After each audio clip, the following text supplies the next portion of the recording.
नमो तस्स भगवतो अरहतो सम्मा सम्बुद्धस्स। नमामि बुद्धं गुणसागरन्तं नमामि धम्मं सुगतेन देशितं नमामि संघं मुनिराज सावकं। नमो बुद्धाय नमो धम्माय नमो संघाय। श्रद्धालु उपासक उपासिका तथा सधर्म प्रेमी महानुभावहरू, आज मिति 2077 साल चैत्र 31 गते मंगलबार बिहानको 9 बजे सदाझै आज पनि हामी फेसबुक लाइभ धर्मदेशना लिएर उपस्थित भइसकेका छौं। फेसबुक लाइभ धर्मदेशना सुन्नको निमित्त देश विदेशबाट फेसबुकमा जोडिरहनु हुने सम्पूर्ण श्रद्धावन्त उपासक उपासिका तथा सधर्म प्रेमी महानुभावहरूलाई सदाझै म भिक्षु विमलो श्री सिद्धिमंगल बुद्ध विहार सिद्धिपुर साना गाउँ थसी महालक्ष्मी नगरपालिका वडा नम्बर 6 बुद्ध मार्गबाट सबैलाई मैत्रीपूर्ण न्यानो न्यानो स्वागत गर्न चाहन्छु चिसो चिसो बिहानीमा। र आज यो 77 सालको अन्तिम दिन र अन्तिम दिन भएको कारणले गर्दाखेरि पनि धर्मदेशनाको जति पनि बुद्ध जीवनी अन्तर्गत महापरिनिर्वाण सूत्रको पनि आज अन्तिम दिन हो। र आजबाट यो महापरिनिर्वाण सूत्र पनि सकिन्छ र नयाँ वर्षदेखि नयाँ विषयलाई समेटेर हामी धर्मदेशना गर्नेछौँ। र हिजो हामीले देशना गर्ने क्रममा भगवान बुद्धको महापरिनिर्वाण पश्चात उहाँको अन्तिम संस्कार गरिसकेपछि उहाँलाई भगवान तथागत शास्ताको काय शरीरलाई कसरी अन्तिम संस्कार गरियो भन्ने कुरा त हामीले हिजो अस्तिका भागहरूमा प्रस्ताइसकेका छौँ। र हिजो भगवान बुद्धको अग्नि संस्कार पछि शरीरबाट निस्किएको अस्थि धातुहरू र दन्त धातुहरू, केश धातुहरू, लोम धातुहरू, ती सम्पूर्ण धातुहरू दानादार यानि कि मुगा जस्तो गोलो गोलो आकारमा निस्केको सम्पूर्ण धातुहरू कुशीनगरका मल्लहरूले 7 दिनसम्म सुरक्षा प्रदान गरेर पूजा सत्कार गरे र ठाउँ ठाउँबाट भगवान बुद्धको धातुलाई प्राप्त गर्नको निमित्त मगधाधिपति राजा अजातशत्रुले पनि दूतहरू पठाए। कपिलवस्तुका शाक्य राजाहरूले, वैशालीका लिच्छवीहरूले, अल्लकप्पका बुलय राजाहरूले, पावा नगरका मल्लहरूले पनि र वेतदीप नगरका ब्राह्मणहरूले र रामग्रामका कोलीयहरूले पनि भगवान बुद्धको धातु प्राप्त गर्नको निमित्त दूतहरू पठाए, लिन आए भनौँ न। उनीहरूले पनि दाबी गरे भगवान बुद्धको शरीर धातुलाई हामीले पनि पाउनुपर्छ, हामीले पनि पूजा आजा सत्कार गरेर चतुर्थ महापथमा चेतीय स्थापना गरेर हामी पनि उत्सव मनाउँछौँ, महोत्सव मनाउँछौँ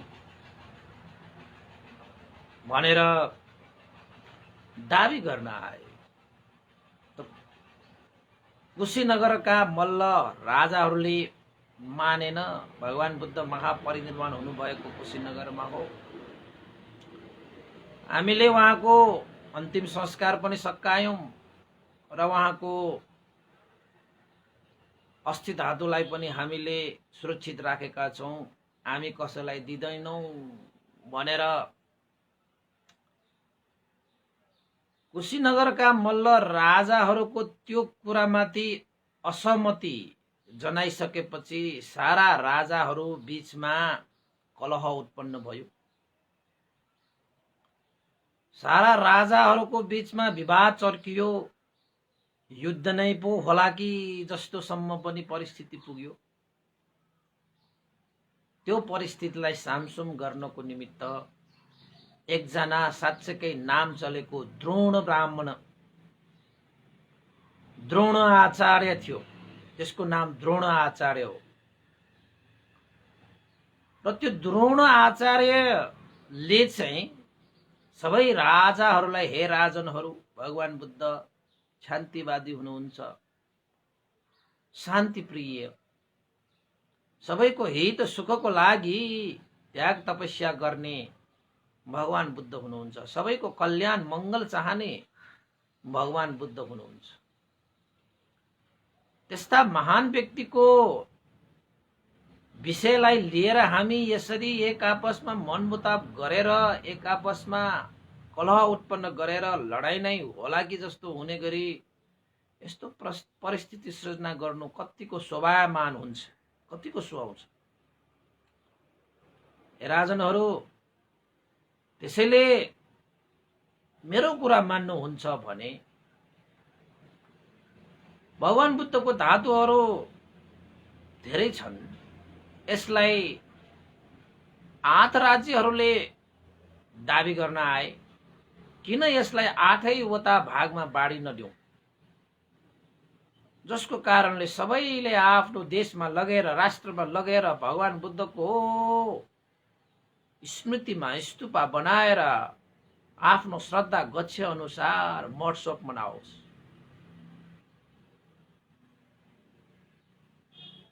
यो नै हामी बीचको शान्तिपथ, शान्तिको मार्ग हो, कलह शान्त हुने बाटो हो। किन मेरो तेरो भनेर हामी एक आपसमा कलह गरौँ? भगवान बुद्धले मेरो तेरो होइन हाम्रो भन्न सिकाएको छ।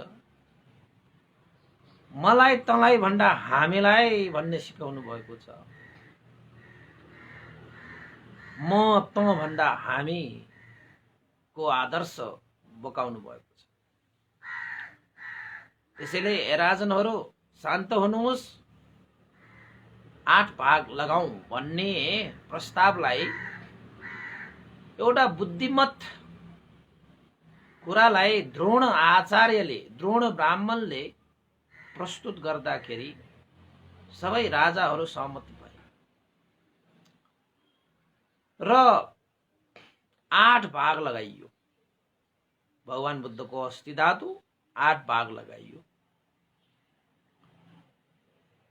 सबैले आफूले प्राप्त गरेको भगवान बुद्धको अस्थि धातुलाई आफ्नो राष्ट्रमा, कुशीनगरका मल्लहरूले कुशीनगरमा भगवान बुद्धको चैत्य स्थापना गरे।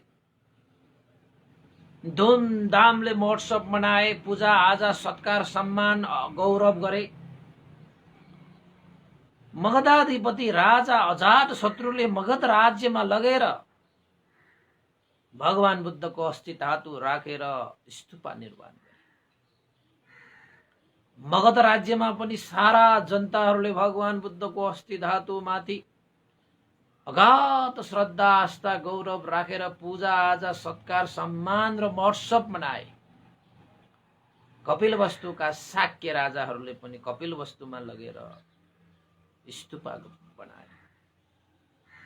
त्यहाँ पनि भगवान बुद्धको अस्थि धातुलाई आदर, गौरव, सत्कार, सम्मान गरेर पूजा आजा, महोत्सव मनाए। वैशालीका लिच्छवीहरू, अल्लकप्पका बुलया राजाहरू, पावा नगरका मल्लहरू, वेतदीप नगरका ब्राह्मणहरू र रामग्रामका कोलीय राजाहरूले पनि भगवान बुद्धको त्यो अस्थि धातु राखेर स्तूपा, चैत्य निर्माण गरे। महोत्सव मनाए, धुमधामले महोत्सव मनाए। त्यस्तै गरी द्रोण आचार्यले, द्रोण ब्राह्मणले श्रद्धा या लोभ चित्त भनौं कसैले नदेख्ने गरी द्रोण आचार्यले एउटा भगवान बुद्धको दन्त धातुलाई आफ्नो पकौडीमा लुकाएको थियो। उपासक उपासिका, जुन बेला त्यो द्रोण ब्राह्मणले टुम्ब यानि कि कुम्भ यानि कि मानवले 80 धातुलाई 8 भागमा विभाजन गर्दै गर्दाखेरि सबैलाई शान्त पारेर कसैले नदेख्ने गरी एउटा दन्त धातु पकौडीमा लुकाएको त्यो ब्राह्मण चतुर छ त्यो। अब लोभले या श्रद्धाले या आफूले भने जस्तो त नहोला कि जस्तो भएर हो कि फेरि मैले पनि दन्त धातु मागे भने कलह हुन्छ भन्ने डरले हो कि त्यो ब्राह्मणले लिन चाहिँ लियो, लुकाउन चाहिँ लुकाए। अब यसरी लुकाएर लिनु भनेको पनि एक किसिमले त्यसमा चाहिँ लोभ चित्त पनि त भइहाल्यो, छल चित्त पनि भइहाल्यो। हुन त श्रद्धा पनि छ, फेरि त पकडीमा लुकाएको त्यो दन्त धातु सबैलाई 8 भागमा विभाजन गरेर सबैको कलह शान्त पारेर गइसकेपछि आफ्नो देशमा लग्यो हैन। त द्रोण आचार्य ब्राह्मणलाई याद आयो, बिचराहरू कसैलाई पनि थाहा रहेनछ, आहा मैले पनि भगवान बुद्धको दन्त धातु एउटा त मेरो पकौडीमा लुकाउन पाए नि भनेर हर्षित भएर ल राजनहरू सबै ठिक भयो हैन, बराबर भयो हैन, सबै खुसी, सबै शान्त हैन। द्रोण आचार्यलाई साधुवाद दिँदै राजाहरू आफ्नो स्थानमा गइहाले। पछि द्रोण आचार्य ब्राह्मणले आफूले पकौडीमा लुकाएको दन्त धातु कसैले नदेख्ने गरी झिक्न खोज्दाखेरि, राखेको ठाउँमा खोज्दाखेरि त दन्त धातु त छैन। दन्त धातु त लोप भयो, दन्त धातु त कहाँ गयो, कसो भयो? आश्चर्य माने, खुबै मेहनत गरेर खोजे तैपनि पाएन। मैले दन्त धातु त मेरै पकौडीमा राखेको, कहाँ गयो, कसो गयो? न अरूलाई भन्न सक्यो, न आफूले खोज्न सक्यो। अब लुकाएको दन्त धातु भएको कारणले अरूलाई भनिरहने कुरा पनि भएन। द्रोण आचार्यले आफूले लुकाएको त्यो दन्त धातु नभइसकेपछि अनि मात्रै अब राजाहरूलाई भन्न पनि मिलेन, भन्न पनि सकेन, लाज हुन्छ, लुकाएको चोरेको जस्तो हुन्छ, अब छदा पनि छैन। त्यसैले द्रोण आचार्य द्रोण ब्राह्मणले 80 धातु बराबर बाँडिदिएको कुम्भ यानि कि मानव, त्यही एउटा आफूलाई मागेर लिए। बिचरालाई आफूले लुकाएको पकौडीमा लुकाएको दन्त धातु नपाएर साह्रै विस्मात भयो मनमा।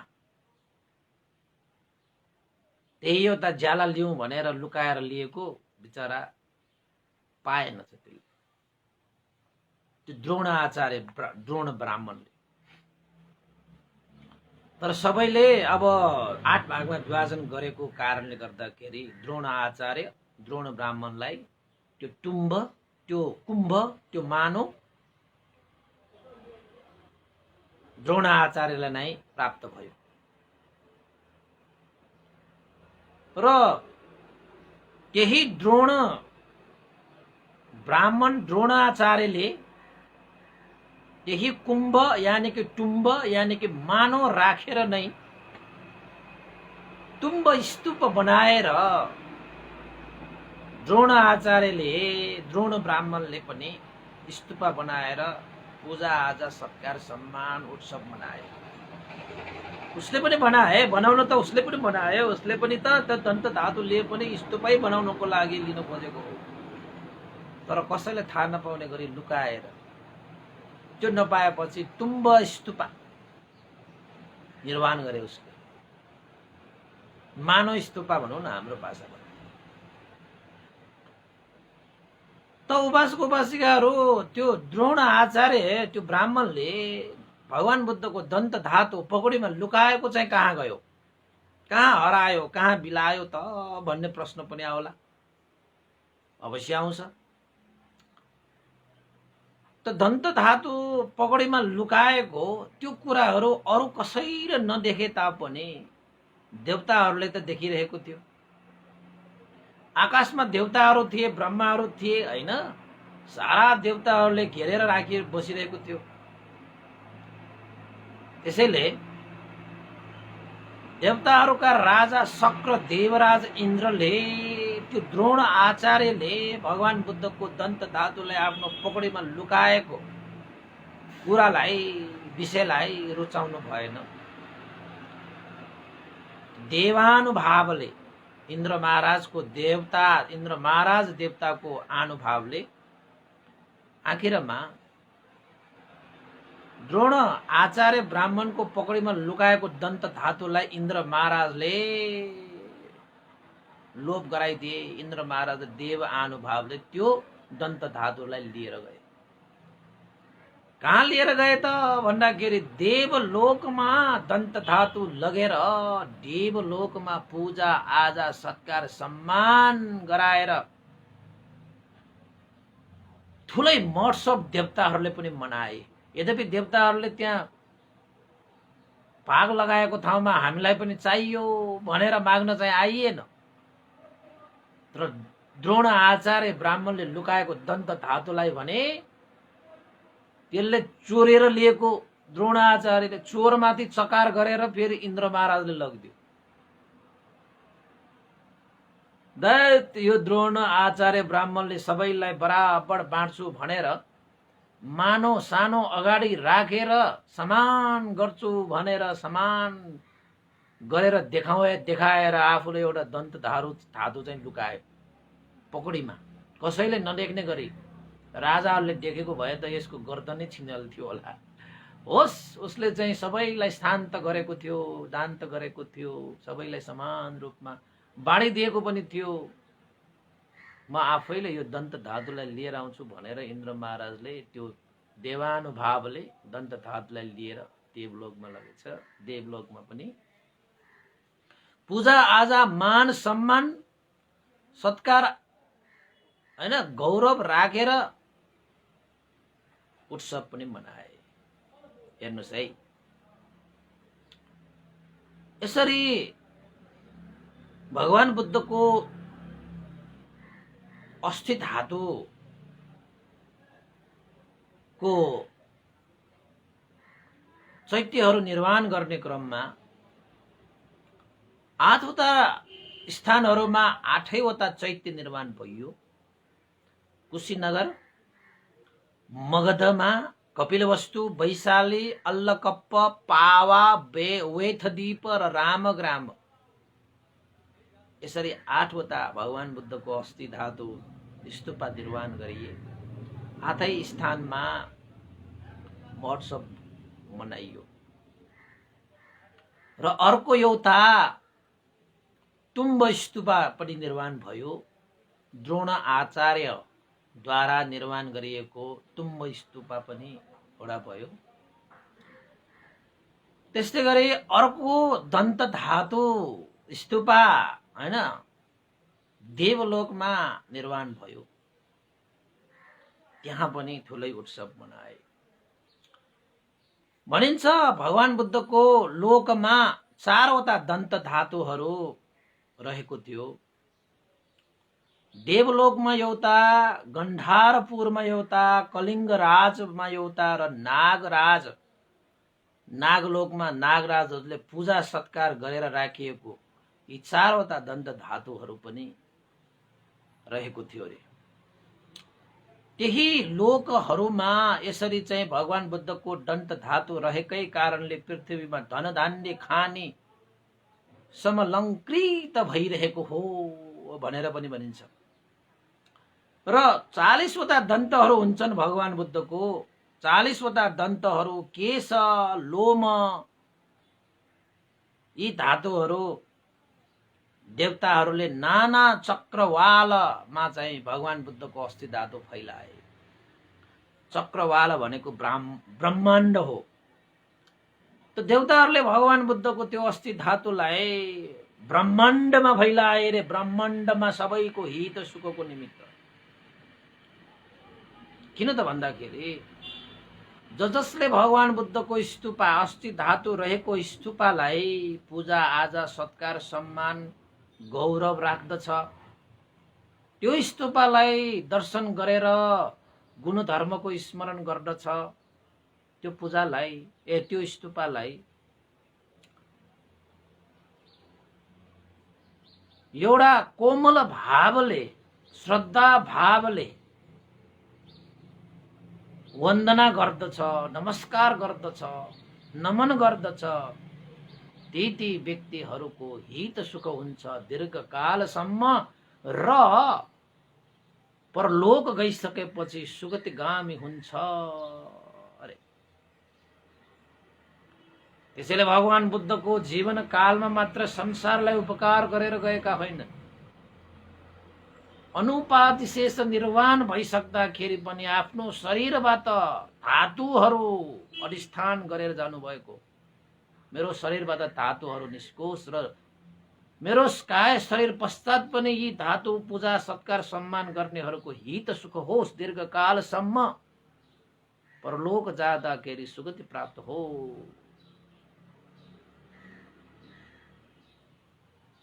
त्यही अनुसार साँच्चीकै जसले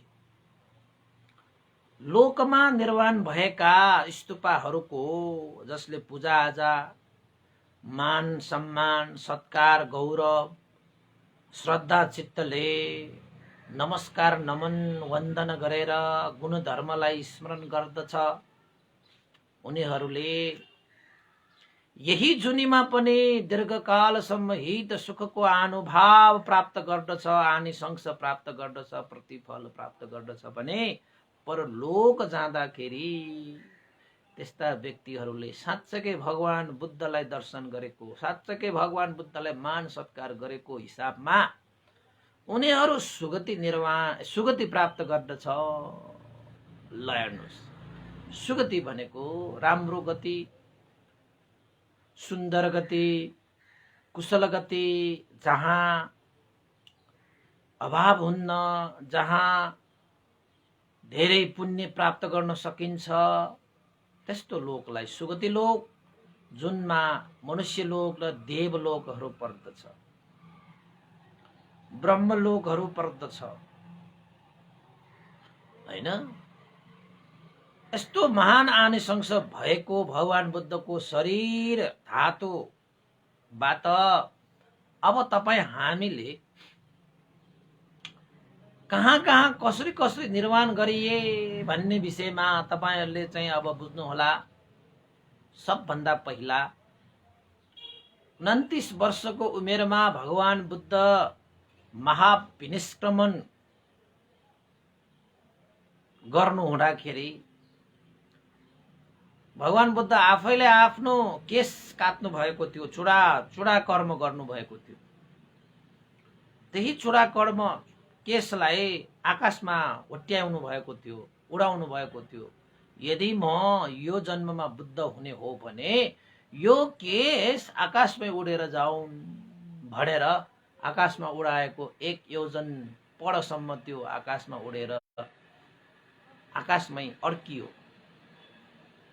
त हामीले हेर्दाखेरि अड्किएको हो, तर वास्तवमा देवताहरूले त्यो केश धातुलाई सुनको थैलामा राखेर देवलोकमा लगेको थियो। त्यो भगवान बुद्धको त्यो केश चुडा कर्म गरेको हो, त्यो केश भएको कारणले देवलोकमा इन्द्र महाराजले चुडामणि चैत्य भनेर निर्माण गरेको थियो। एउटा भयो त्यो हैन। देवलोकमा त चुडामणि चैत्य पनि भयो, तपाईको दन्त स्तूपा पनि भयो देवलोकमा, तपाईहरु देवलोकमा जानुभयो भने देख्नुहुन्छ होला है। अनि त्यहाँबाट भगवान बुद्धको स्तूप कहाँ निर्माण भए त भन्दाखेरि जुन बेला भगवान बुद्धले बुद्धत्व ज्ञान लाभ गर्नुभयो त त्यति बेला दुईजना व्यापारीहरू तपस्सु र भल्लुक दुईजना दाजुभाइहरू व्यापारको सिलसिलामा जाँदै गर्दाखेरि भगवान बुद्धलाई बाटोमा भेटेको थियो र बाटोमा भेट्दाखेरि भगवान बुद्धसँग केही उपदेश पनि सुन्न पाए ती दाजुभाइ तपस्सु र भल्लुक व्यापारी दुईजनाले। त्यति बेलामा भगवान बुद्धद्वारा संघहरू प्रतिपादित संघहरूको उत्पन्न भइसकेको थिएन त धर्म देशना त सुन्न पाइयो। तपस्सु र भल्लुकले भगवान बुद्धको धर्म देशनाबाट प्रभावित भएर भगवान शास्ता हामी त व्यापारी एक ठाउँबाट अन्य ठाउँमा हिँडिरहनु पर्ने गइरहनु पर्ने, आजदेखि हामीहरू पनि बुद्धं शरणं गच्छामि धम्मं शरणं गच्छामि, बुद्धको शरणमा जान्छु धर्मको शरणमा जान्छु। संघ उत्पन्न भइ नसकेको हुनाले संघं शरणं गच्छामि चाहिँ भन्नु परेन। त्यति बेला चाहिँ त उनीहरूले भगवान शास्तासँग भगवानको गुण स्मरण गर्नको निमित्त हामीलाई केही चिन्ह दिनुहोस् भन्नु हुँदाखेरि भगवान बुद्धले आफ्नो शिरको केश झिकेर तपस्सु र भल्लुकलाई गुणानुस्मरण गर्नको निमित्त एउटा चिन्ह स्वरूप आफ्नो शिरको केश दिनुभएको थियो। तपस्सु र भल्लुकले ती केशलाई सुवर्ण पात्रमा थापेर लिएको थियो। त्यही तपस्सु र भल्लुकले प्राप्त भएको त्यो केश धातुलाई आफ्नो राष्ट्रमा लगेर उनीहरूले केश धातु चैत्य निर्माण गरे। त भनिन्छ उपासक उपासिकाहरू त्यो तपस्सु र भल्लुक कहाँका थिए त भन्दाखेरि अहिलेको हालसालको कुरा गर्ने हो भने म्यानमार बर्मा राष्ट्रको व्यापारीहरू थियो भनेर भनिन्छ। किन त भन्दाखेरि उनीहरूले आफ्नो स्थानमा लगेर स्तूपा निर्माण गरे भनेको मतलब अहिले तपाईँ म्यानमारमा जानु हो भने रङ्गुन, पुरानो नामबाट रङ्गुन भन्छ, नयाँ नामबाट याङ्गुन भन्छ। याङ्गुमा तपाईँ त्यहाँ जानुभयो भने विशाल श्वेत गाउँ भनेर गोल्डेन प्यागोडा सुवर्ण चैत्य भनेर तपाईले प्राप्त गर्नुहुन्छ। त्यहाँ याङ्गुमा साह्रै विशाल छ, साह्रै विशाल छ। तपाईहरुले आजको फेसबुकमा मैले त्यही चैत्यको केही फोटोहरू पनि पोस्ट गरेको छु। आजको देशनाको सूचना नोटिसको मा चाहिँ त्यही चैत्य हो जहाँ तपस्सु र भल्लुकले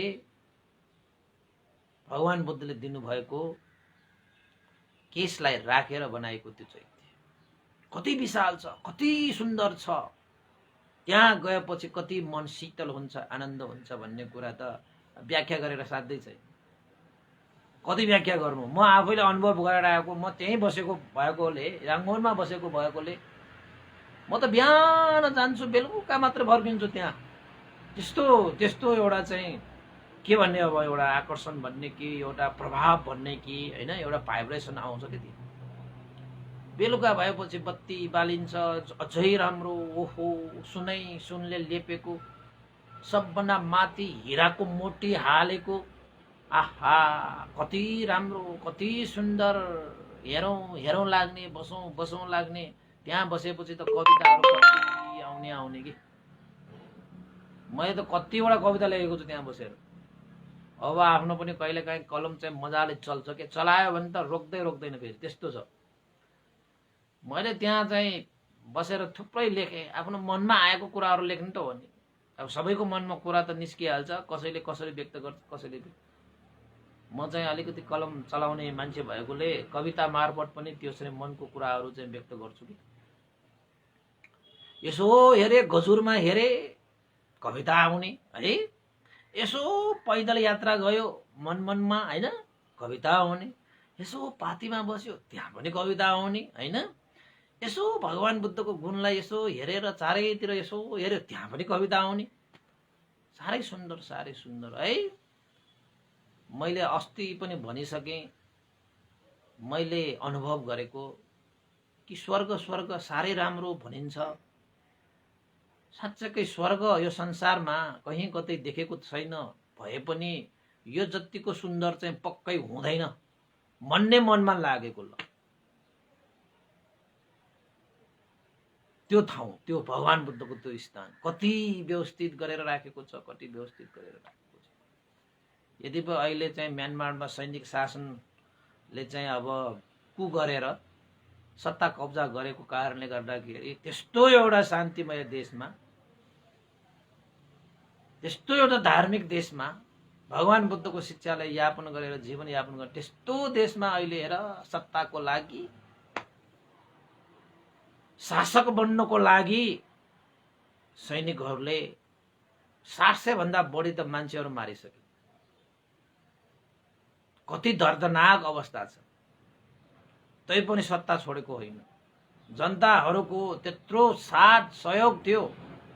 डेमोक्रेटिक पार्टीको लागि आङ सान सुकी साह्रै हिम्मतवाली नेता हो। आङ सान सुकी नेपालमा पनि आउनुहुन्छ नि बरोबर। साह्रै हिम्मत भएको। ओहो, तपाईहरुले त अन्दाजै गर्नुहुन्न त्यो आङ सान सुकीसँग कति हिम्मत छ भन्ने कुरा। हाम्रो गुरु स्याडो उपन्दिता विवंशको चेली हो। हाम्रो बिहार बस्नु हुने हाम्रो पण्डितराममा त कति आउनुहुन्छ त्यो आङ सान सुकी। साह्रै मजा, साह्रै देश र जनताको लागि त्याग बलिदान दिन सक्ने नेता, नेत्री हैन। नोबेल शान्ति पुरस्कार पनि प्राप्त। लायक पनि छ त्यस्तो व्यक्तिहरूलाई त। अब लायक व्यक्तिहरूलाई मान सम्मान गर्ने त प्रविधि धेरै हराएर गएको छ नि त। त्यस्तो ठाउँमा पनि आज यसो सुन्नु पर्दाखेरि कहिलेकाहीँ म्यानमारका साथीहरूसँग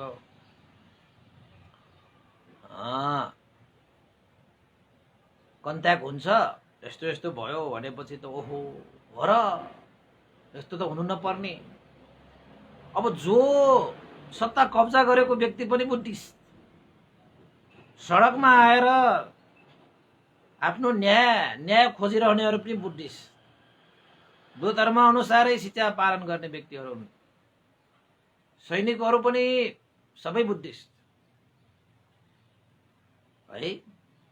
2007 मा पनि त्यस्तै एउटा चाहिँ भयंकर आन्दोलन भयो। हामी त्यही थिए।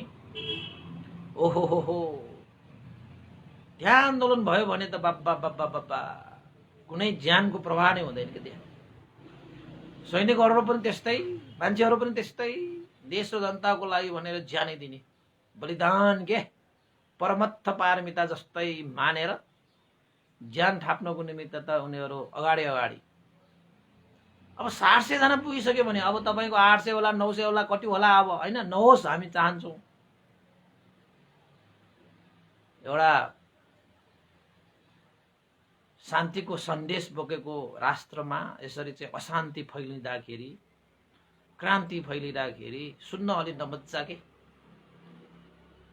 म्यानमारका ती शासकले सुन्नु पर्ने हो है। हाम्रो त भगवान बुद्धको यस्तो शिक्षा फैलिएको देशमा यतिका मान्छेहरू मरिसके,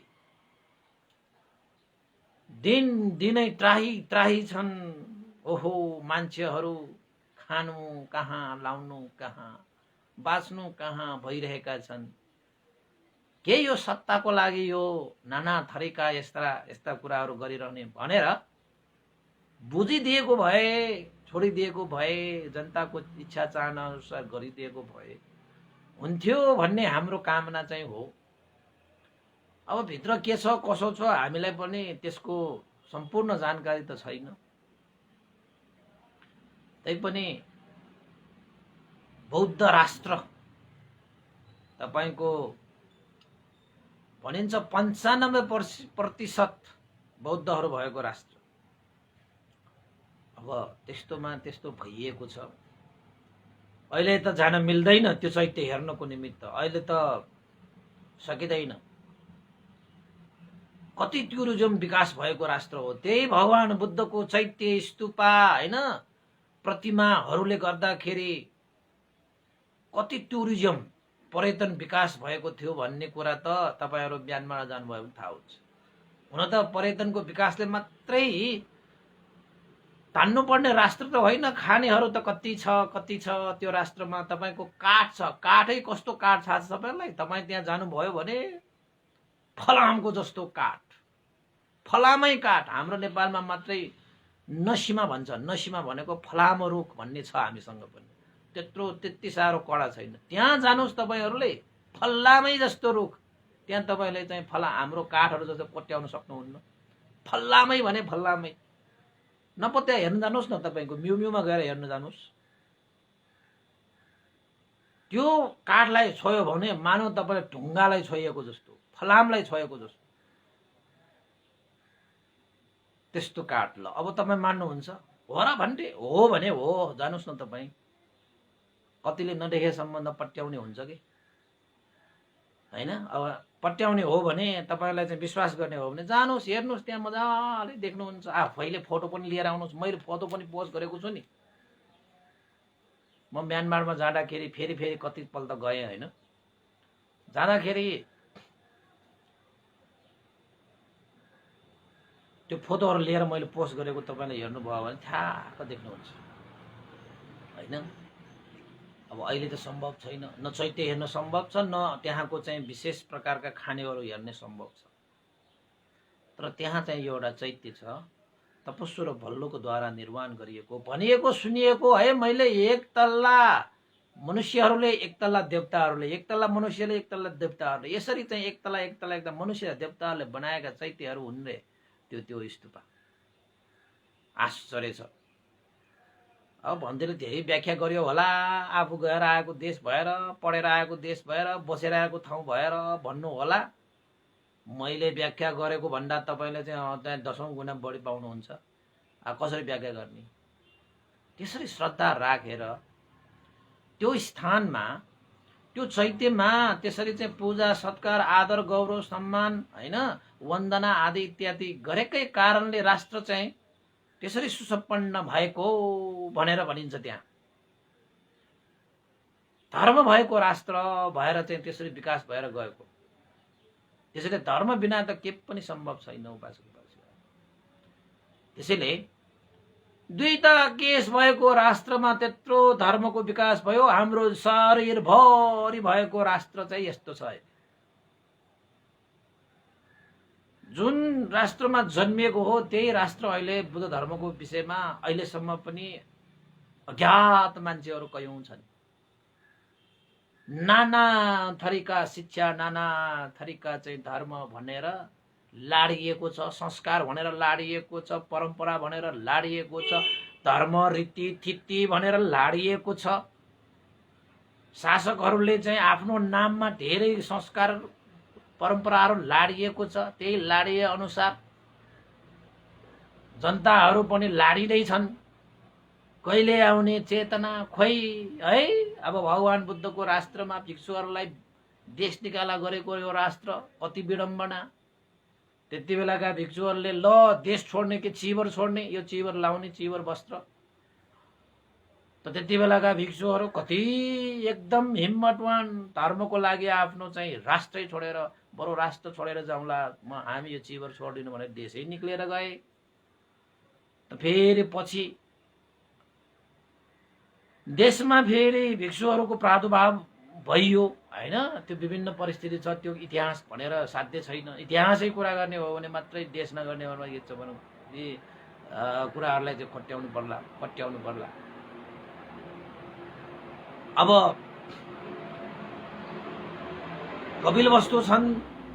भगवान बुद्ध 29 वर्षसम्म बस्नु भएको। कपिलवस्तुमा आउनु भएको थियो भगवान बुद्ध। त्यत्रो भिक्षुहरू अरन्त भएर गए। कपिलवस्तुका शाक्यहरू त त्यहाँका 10,000 कपिलवस्तुका शाक्यहरू, कपिलवस्तुका बासीहरू त होइन, सुयोधन महाराजले दूत पठाउँदाखेरि त सबै अरन्त भएर गए, भिक्षु भएर गए। ओहो, अहिले हामीले कुडान भनेर देख्छौँ, त्यहाँ निग्रोधा राम बिहार हो त्यो, तर त्यहाँ कुडान लेखिएको छ। के हो भगवान बुद्धको बिहारमा फेरि त्यहाँ चाहिँ अहिले के हो, शिवलिङ्ग हालेको छ। तपाईहरू गएर हेर्न जानुहोस्, आश्चर्य छ, चकित छ। कुनै बेला बुद्ध धर्म माथि हमला भएको बेलामा त्यो सायद त्यो राखेको हुनुपर्छ।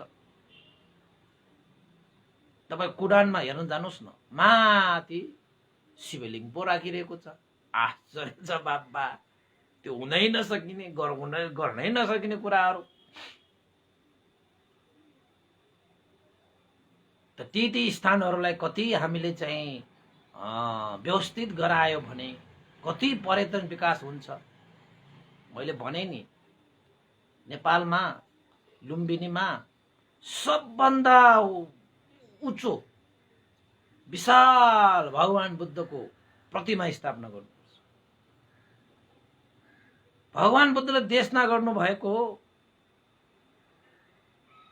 84,000 धर्मस्कन्द, जसलाई त्रिपिटक भनेर चाहिँ उल्लेखित पाइन्छ, ती त्रिपिटकहरू साराका सारा चट्टानमा कोडेर त्यहाँ हामीले चाहिँ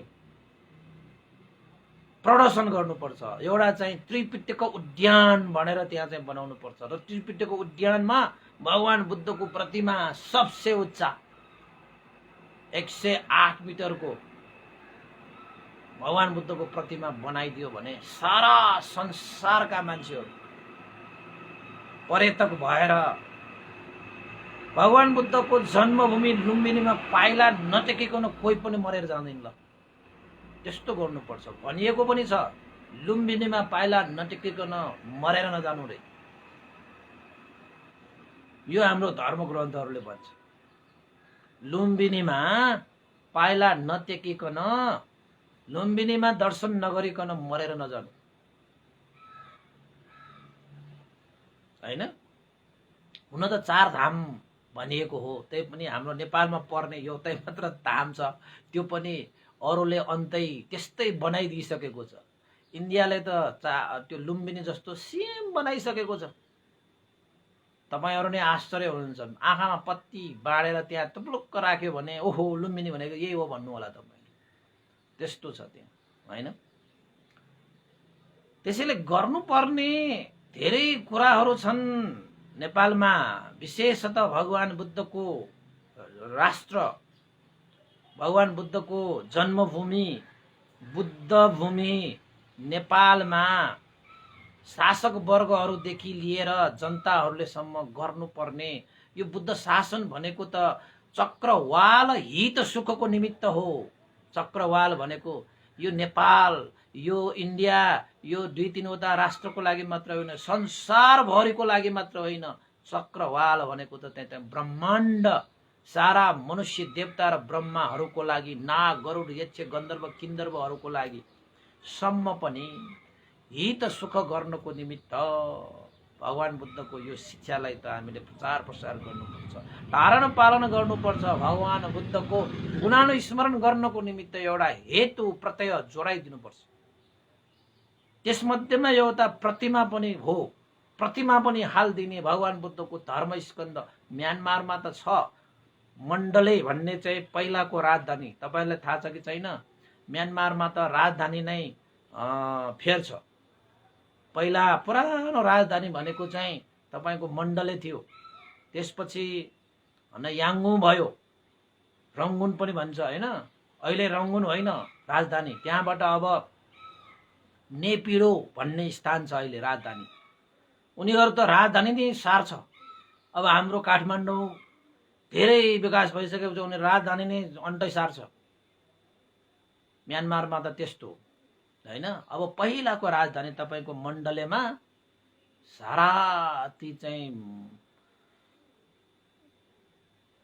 मार्बर भन्छ हैन, मार्बरको ढुङ्गाहरूमा कुडिएर त्यहाँ चाहिँ त्रिपिटकको उद्यान त्यहाँ बनाइएको छ भने म्यानमारमा। तपाईँ जानुभयो भने त्यो पनि घुमेर आउनुहोस्। मैले फोटो राखेको छु नि, तपाईँले हेर्न सक्नुहुन्छ।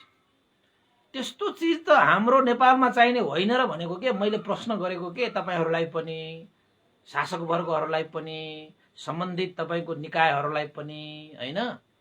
अब लुम्बिनी विकास कोष छ होइन, उहाँहरूले पनि यसो विचार गर्नु होला। अनि लुम्बिनी क्षेत्र नम्बर 5 पर्छ क्यारे, हाम्रो चाहिँ मुख्यमन्त्री माननीय शङ्कर पोखरेल हो क्यारे, उहाँलाई पनि मैले ध्यान आकर्षण गरेँ।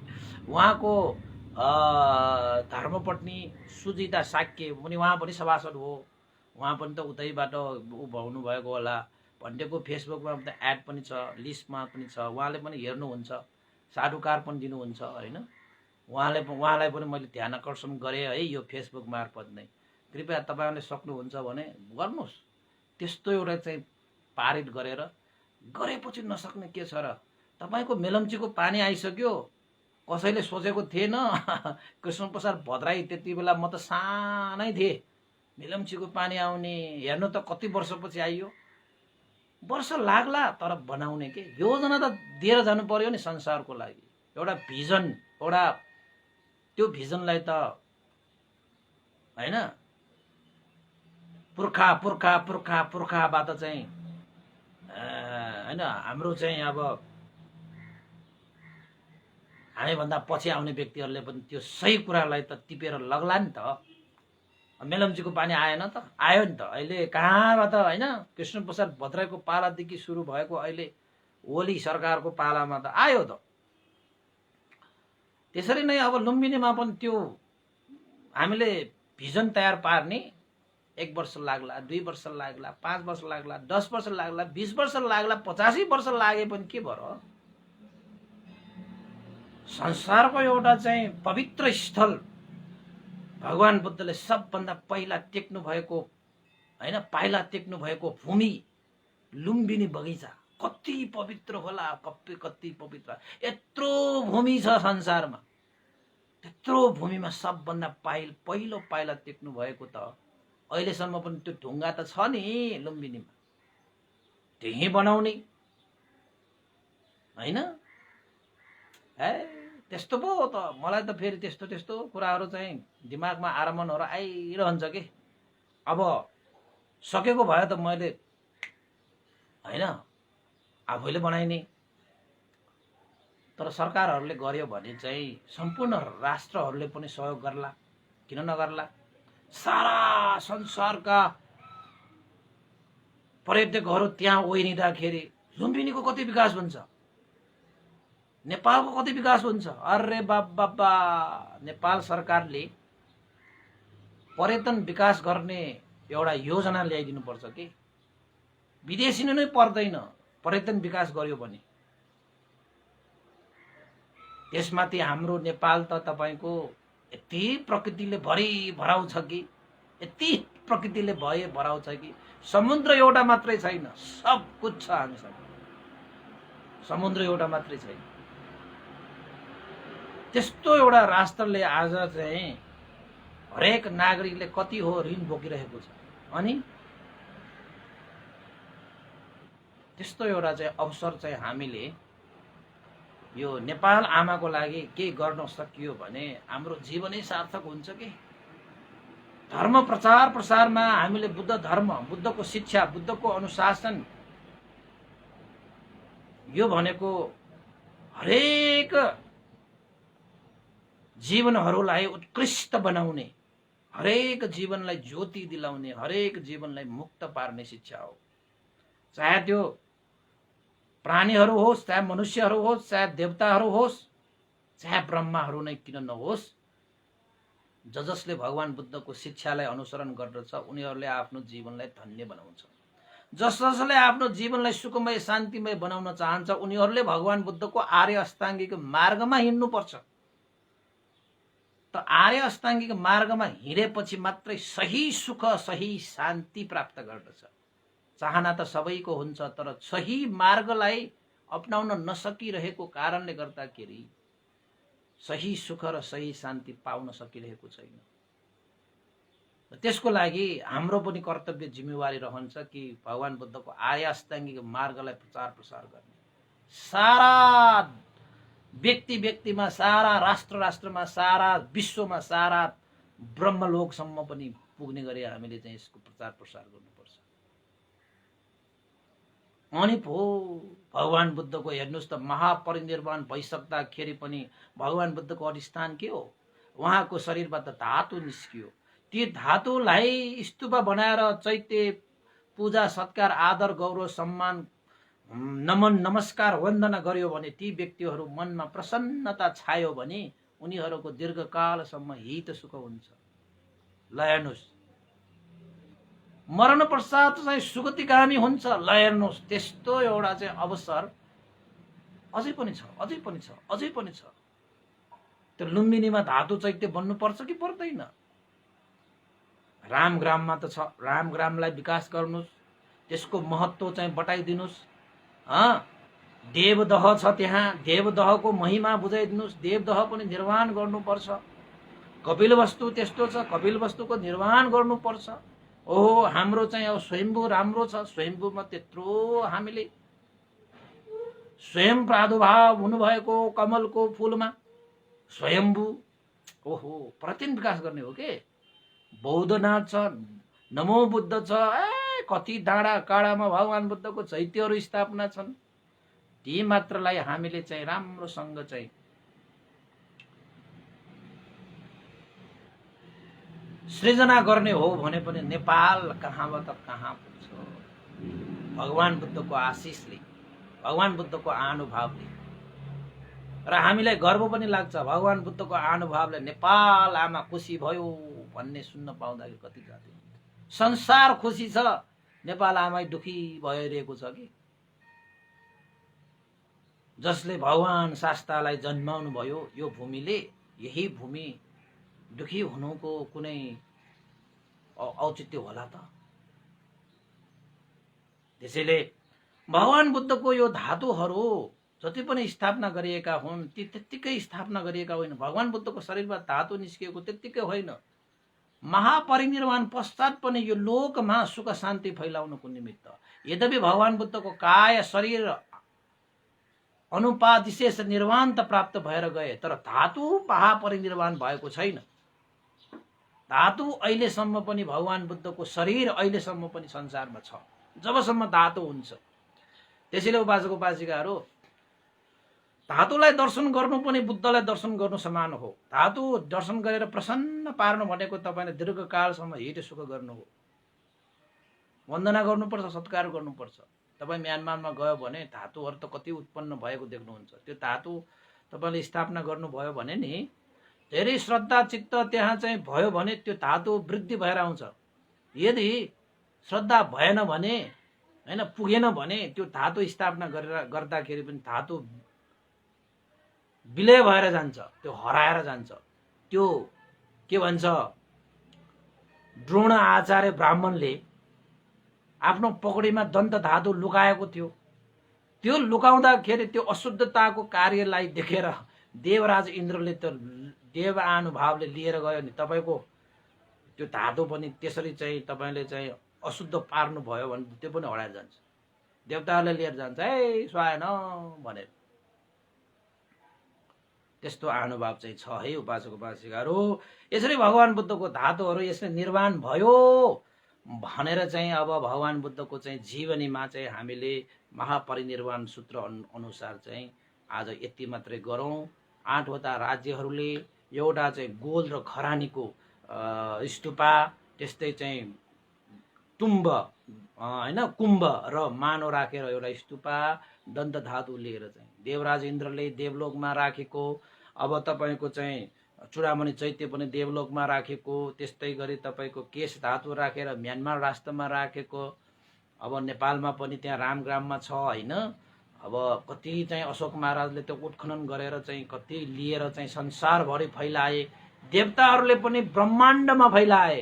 त्यसरी नै चक्रवर्ती राजा अशोक सम्राटले पनि संसारभरि फैलाए, तर एउटै मात्र उत्खनन गर्न सकिएन, रामग्रामको, जहाँ नागहरूले सुरक्षा गरेर राखेको छ। हामी त धनी हो, हामी त धनी हो। नेपालमा साँच्चैकै जान्ने बुझ्ने हो भने हामी जतिको भाग्यमानी त को होला र जस्तो लाग्ने के है।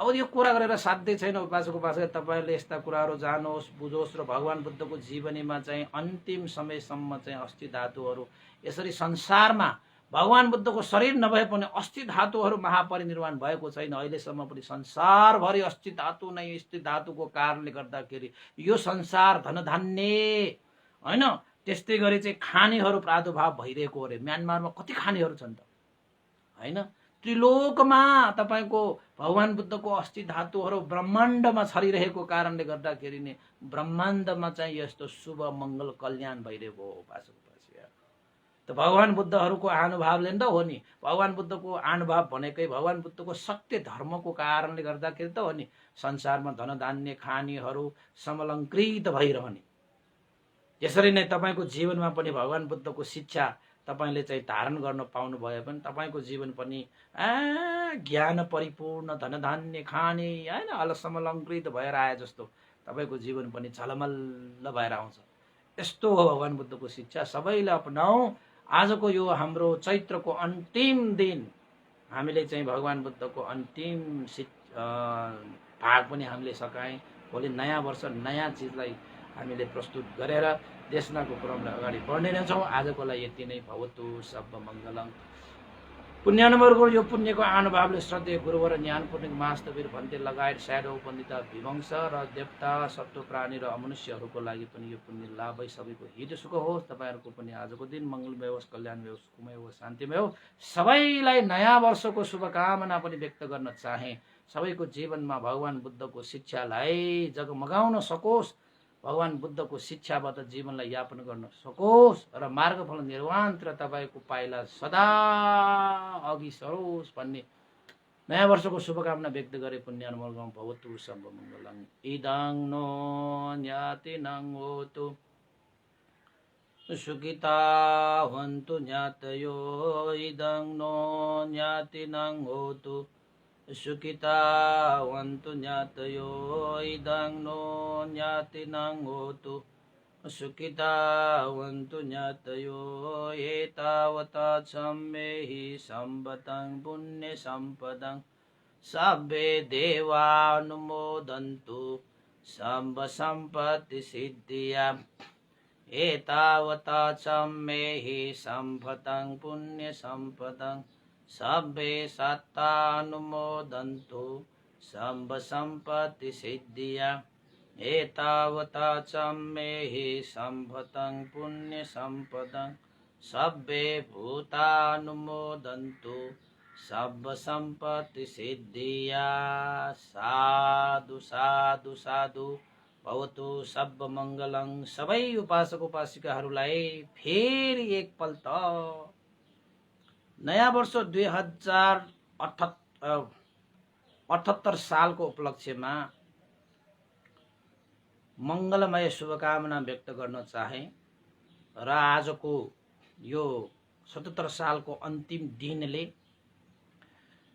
77 सालको यो विदाईसँगै तपाईको जीवनमा भएका नराम्रा विकृति विसङ्गति अकुशलहरू सम्पूर्ण अन्धकारहरूले पनि तपाईको जीवनबाट बिदा पाओस् र भोलिको 77 सालको नयाँ बिहानीले जीवनमा प्रवेश गरे जस्तै तपाईको जीवनमा पनि सुखमय शान्तिमय मङ्गलमय कल्याणमय कुशल मङ्गल कल्याण नयाँ नयाँ चित्तहरूले तपाईको जीवन सजै सजाओ होस् र तपाईका हरेक पाइलाहरूले भगवान् बुद्धको शिक्षा अनुसार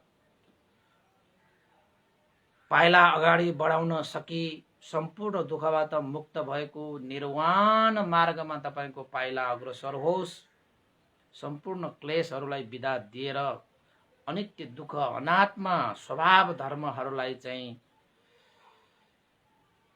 भित्र्याउन सकोस् र मार्गफल निर्वाण धर्मलाई आफ्नो हृदयमा सुरक्षित गरी मनुष्य जीवनलाई धन्य बनाउन सकोस् भन्ने शुभकामना व्यक्त गर्दै बिदा हुन चाहन्छु भवतु सब मङ्गलम्।